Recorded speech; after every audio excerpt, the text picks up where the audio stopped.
যা দেবী সর্বভূতেষু শক্তিরূপেণ সংস্থিতা নমস্তস্যৈ নমস্তস্যৈ নমস্তস্যৈ নমো নমঃ।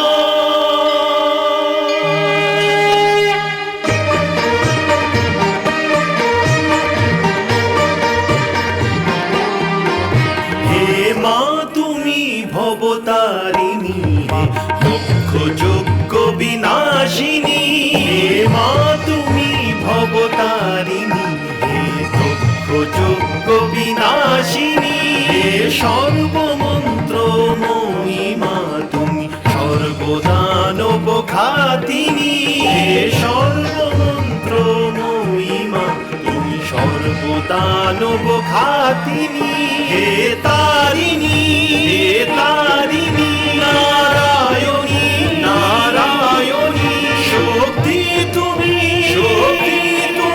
শূলধারিণী শূলধারিণী।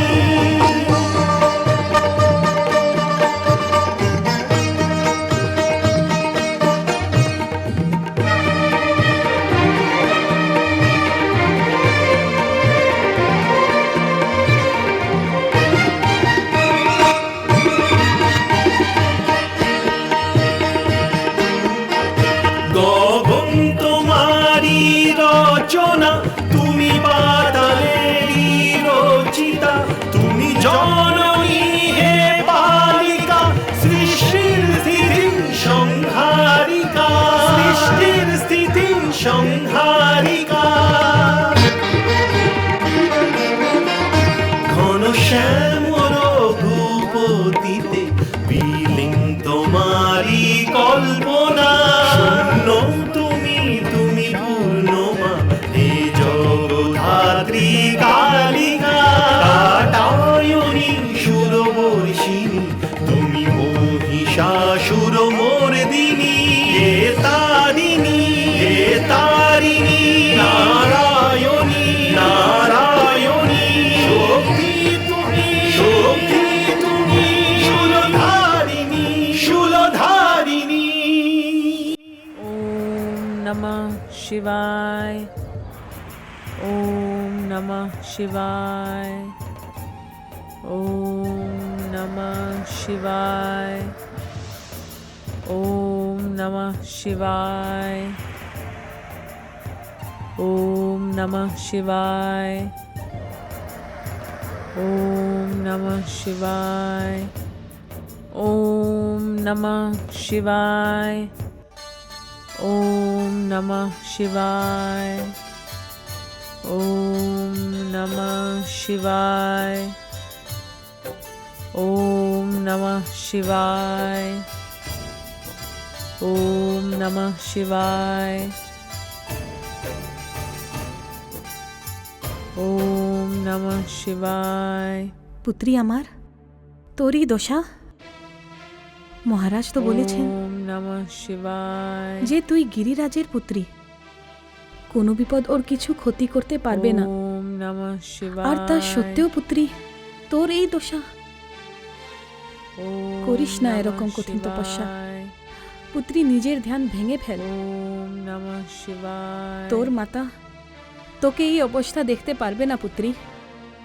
ओम नमः পুত্রী, আমি তোর এই কষ্ট शिवाय, দেখতে পারবো না। তোর এই কষ্ট আমাকে মেরে ফেলবে পুত্রী। ओम नमः शिवाय, পুত্রী, ভেঙে ফেলে সমাধি, ओम তা না হলে नमः আমি এখানেই নিজের शिवाय, প্রাণ ত্যাগ করব। দেবী, আপনি কে? ओम नमः शिवाय, ওই যে সামনে যে তপস্যা করে নিজের প্রাণ দিতে বসে রয়েছে, ও আমার পুত্রী। ओम नमः शिवाय, আমি গিরিরাজ হিমালয়ের স্ত্রী, ओम আর এই नमः কন্যার মাতা হয়। शिवाय, মাতা, কৈলাসে আপনাকে স্বাগত জানাই মহারানী, ओम नमः কিন্তু আমি शिवाय, আপনাকে মাতার সাধনা ভঙ্গ করতে দেব না।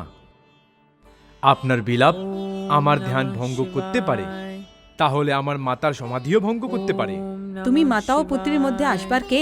আমি বীরভদ্র। যে হও না কেন তুমি, এই মুহূর্তে আমার পুত্রীর প্রাণ সংকট উপস্থিত, আর আমি তাকে বাঁচানোর চেষ্টা করব না? তুমি যাও এখান থেকে। মাতা, আপনি আমাকে অনুশাসন ভঙ্গ করতে বাধ্য করবেন না। দেখো, তুমি যাও এখান থেকে, না হলে এই মায়ের দুঃখী হৃদয় তোমাকে শ্রাপ দিয়ে ফেলবে। মাতার আদেশ পালন করার জন্য আমার সাথে যাই হোক না কেন, তাতে আমার কোনো চিন্তা নেই। আবার বলছি, আমি এত জেদ ভালো নয়। দেখুন মহারানী, এবার অনেক হয়েছে, আপনি যান এখান থেকে। তুমি কথা শুনবে না তাই না? আমি তোমাকে শ্রাপ দিচ্ছি, নাও। না না মাতাশ্রী, এমন বলবেন না। বীরভদ্র আমার ধরমপুত্র। মাতা, এ ভারী বিচিত্র সম্পর্ক। আমি একটা কন্যা, আমার বিবাহ হয়নি, কিন্তু বীরভদ্রকে আমি আমার পুত্রের সমান মনে করি। আমারই আদেশেও এখানে রয়েছে। পুত্রী, অনেক হয়েছে, এবার চল, এবার আমার সাথে রাজমহলে ফিরে চল। না মাতাশ্রী, এ সম্ভব নয়। পুত্রী, সেই লোক কল্যাণ করে কি লাভ যাতে তোর প্রাণ চলে যায়?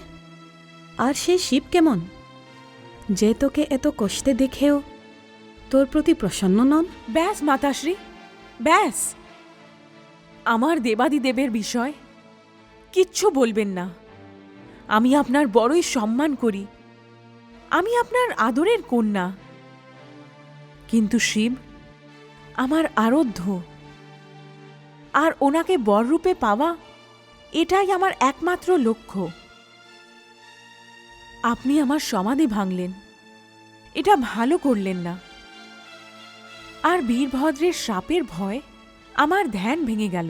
পুত্রী, আমি বলছি তো, তুই এসব ভাবা ছেড়ে দে, আর আমার সাথে রাজমহলে ফিরে চল। না মাতাশ্রী, আপনি বোধহয় আপনার পুত্রীর পণ শোনেননি।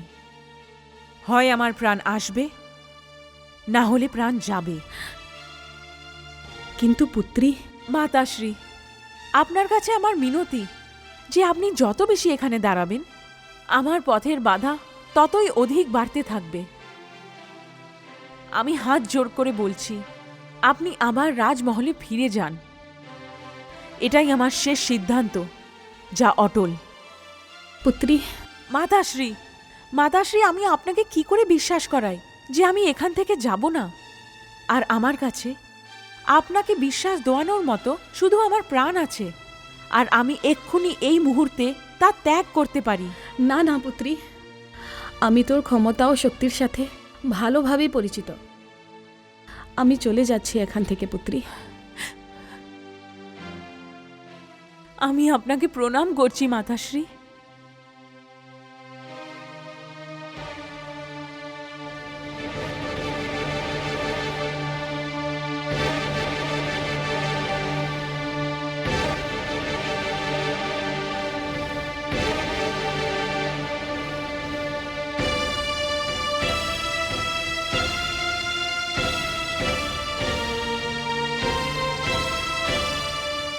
মাতা, উনি আপনার মাতাশ্রী ছিলেন, কিন্তু আমি আপনার আদেশের কারণে অসহায় ছিলাম। না পুত্র বীরভদ্র, এতে তোমার কোনো দোষ নেই।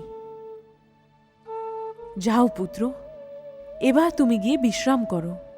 প্রণাম মাতা।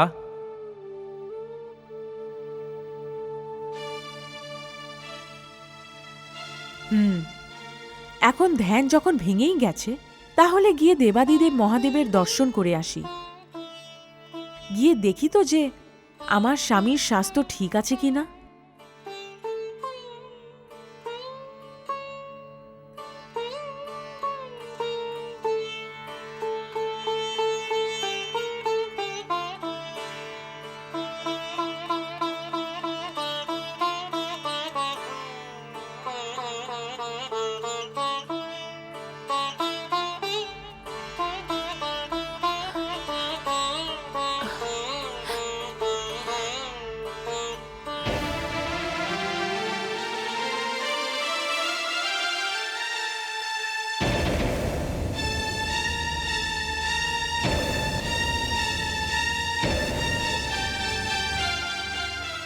স্বামী, প্রভু, কোথায় চলে গেলেন আপনি? প্রভু, প্রভু, কোথায় আপনি? কোথায় চলে গেলেন? প্রভু, প্রভু, প্রভু, স্বামী, প্রভু, স্বামী, স্বামী, প্রভু, প্রভু, প্রভু।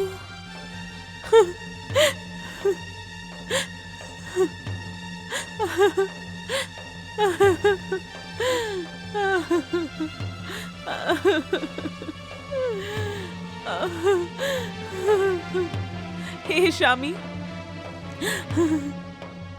আমি কি এমন অপরাধ করে ফেললাম?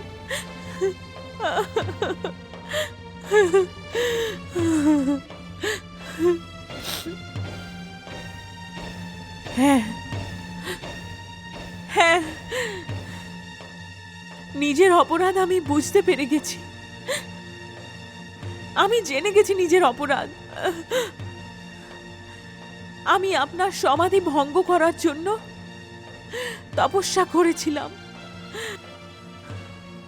কিন্তু মাতাশ্রী চলে আসে, আমি নিজের সমাধি ভেঙে ফেলি। হয়তো এই কারণেই আমার উপরে আপনি রুষ্ট হয়ে গেছেন। আপনি আমার উপর রুষ্ট হয়ে গেলেন স্বামী। স্বামী, স্বামী, আপনি আমার নিকটে থাকবেন এই আশাতেই তো আমি তপস্যা করছিলাম, কিন্তু কিন্তু আপনি কোথায় চলে গেলেন স্বামী? হে ভোলেনাথ, হে দেবাদিদেব, মহাদেব, কোথায় গেলেন আপনি? কোথায় আছেন আমার প্রভু? কোথায় আছেন প্রভু? প্রভু কোথায় আপনি? কোথায় আছেন আমার প্রভু, আমার স্বামী? কোথায় চলে গেলেন আপনি স্বামী? কোথায় চলে গেলেন?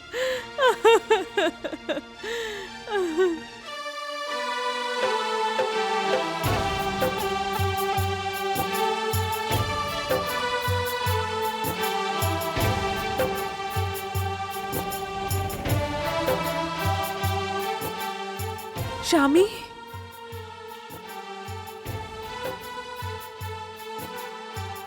স্বামী, স্বামী, স্বামী,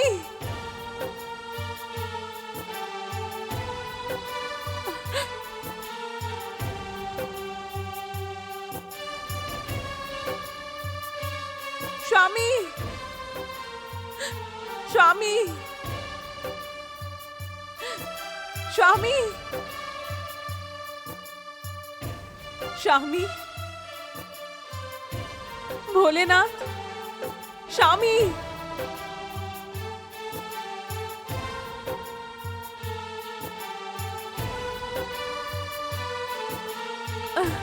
স্বামী,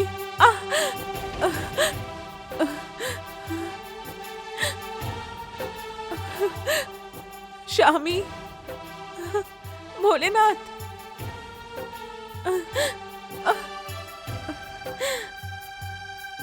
কোথায় চলে গেলেন স্বামী?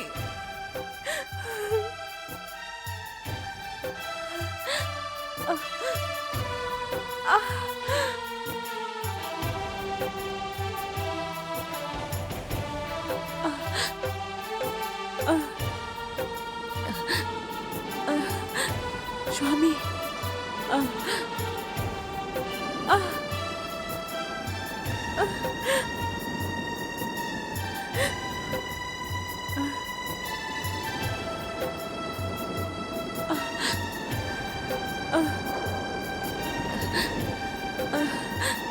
স্বামী,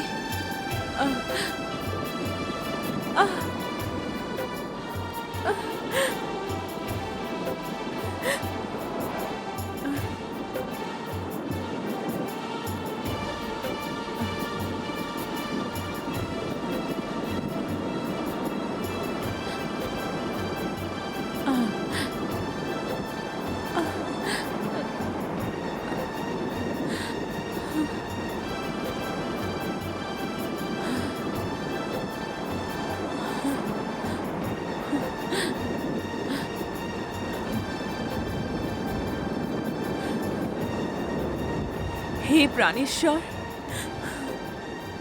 আপনাকে খুঁজতে খুঁজতে আমার নয়ন ক্লান্ত হয়ে গেছে, আমার চোখ অস্থির হয়ে গেছে। হে ত্রিলোকনাথ, আপনাকে ছাড়া আমি অনাথ হয়ে গেলাম। হে আকাশ, কোথায় আছে আমার দেবতা? হে বায়ু, তুমি বলো, কোথায় আছেন আমার শিব?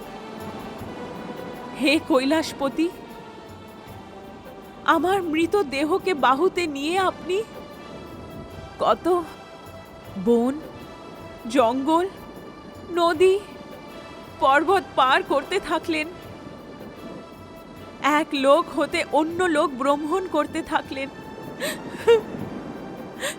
এখন আমার জীবিত শরীরকে এই নির্জন শিখরে হারিয়ে যাবার জন্য ছেড়ে দিয়ে আপনি কোথায় চলে গেলেন?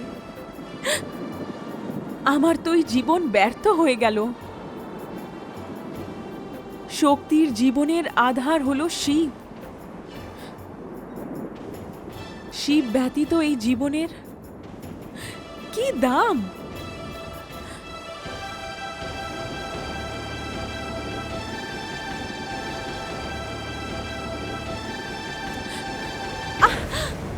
হে সুন্দরী, কেন নিজের শরীর নষ্ট করতে চলেছ? কিন্তু আপনি কে? কেন বাঁচালেন আমার প্রাণ? সুন্দরী, জীবন মরণ তো প্রভুর হাতে। আত্মহত্যা করা পাপ। তুমি কেন এই পাপ করতে চাও? এছাড়া আর কোনো উপায় নেই আমার কাছে। কোনো কারণ নিশ্চয়ই হবে। এর কারণ আমার দুর্ভাগ্য। আমি নিজের প্রিয়তমকে পাওয়ার জন্য অনেক তপস্যা করলাম, কিন্তু ওনাকে পেলাম না আমি।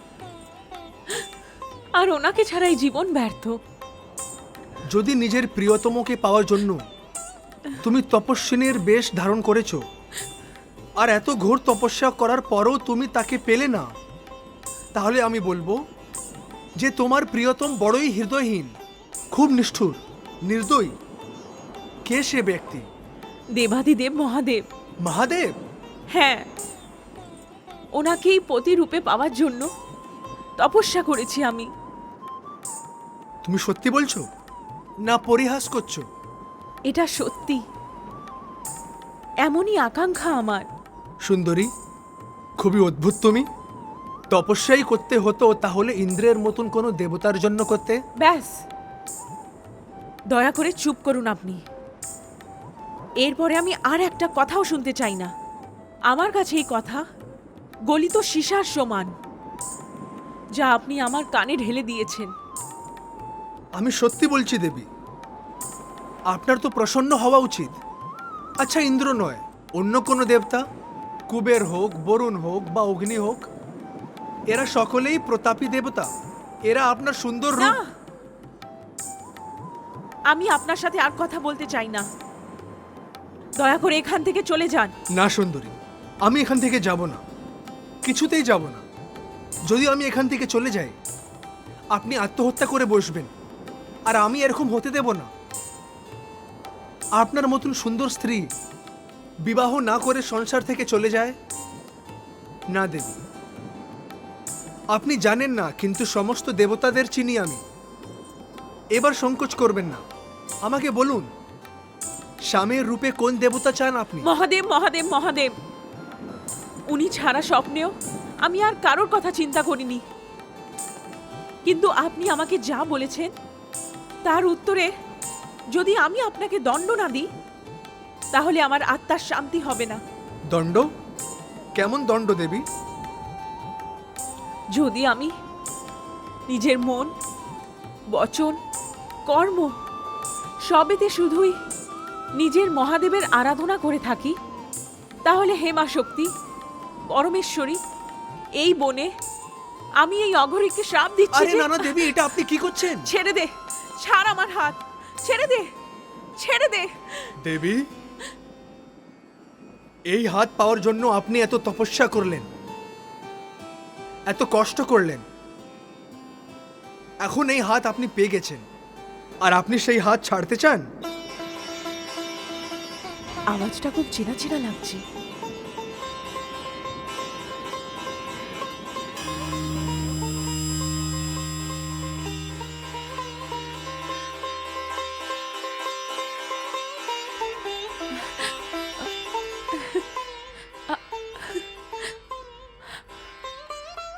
দেবাদিদেব, হে শিব শম্ভু, আপনি? হ্যাঁ দেবী, আমি। হে স্বামী, হে ভোলেনাথ, যদি আমার এত কঠিন তপস্যার ফল আপনার এই পরিহাস হয়। না দেবী, এই কেবল পরিহাস নয়। এতদিন পর যে আজকে আমাদের দেখা হচ্ছে, আমি ভুলে গেছিলাম যে আপনি গৌরী না পার্বতী। কিন্তু আজকে আমার সামনে আপনার এই দুই জন্মর সুতো মিলে এক হয়ে গেছে। আর যে পরিহাসের কথা বললেন, তা তো স্ত্রীর সাথে করতেই পারি। স্ত্রী? হ্যাঁ দেবী, স্ত্রী। আমি ধন্য হয়ে গেলাম স্বামী। হে শিব শম্ভু, আপনি আমাকে গ্রহণ করে নিলেন। হ্যাঁ দেবী, আমি আপনাকে গ্রহণ করলাম। চলুন কৈলাসে যাই। নারায়ণ নারায়ণ। দেবর্ষি, আপনি? হ্যাঁ ভোলা শঙ্কর, এখন আর এ সম্ভব নয়।